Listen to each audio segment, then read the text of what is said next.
ዮሐና በመቅደስ ዝማሬ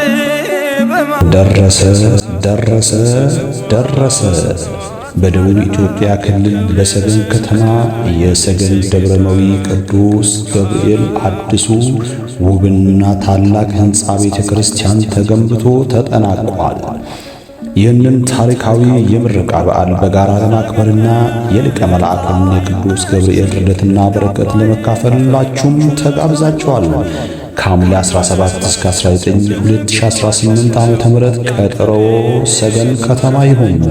ከአዲስ አበባና ከሐዋሳ፣ ከአርባ ምንጭና ከወላይታ ሶዶ፣ ከኮንሶ፣ ከአማሮ፣ ከቡርጂ፣ ከግዶሌ፣ ከእሌ፣ ከጅንካና ከድላ እንዲሁም ከልዩ ልዩ ቦታ ወደ ሰገን ለሚመጡ እንግዶች ፍጹም ክርስቲያናዊና ሞቅ ያለ ኢትዮጵያዊ የእንግዳ አቀባበል መስተንግዶ ይጠብቆታል።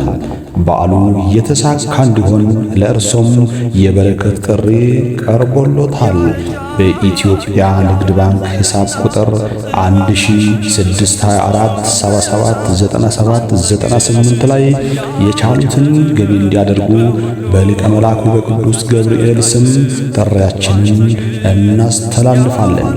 በዕለቱ የሀገረ ስብከቱ ሊቀ ጳጳስ ብፁዕ አባታችን አቡነ ኤልያስ ከታላላቅ የወንጌል መምህራንና ዘማሪያን ጋር በቦታው ይገኛሉ። የታቦተ ሕጉ አክብሮት፣ የቅዳሴ ጸሎት፣ ያሬዳዊ ወረብና ማህሌት በአባቶችና በዲያቆናት ሌሊት የሚቀርብ ልዩ ምስጋና እንዳያመልጦ። የቅዱስ ገብርኤል ጥበቃና ረድኤት ከሁላችን ጋር ይሁን። ምስጋና በመቅደስ ዝማሬ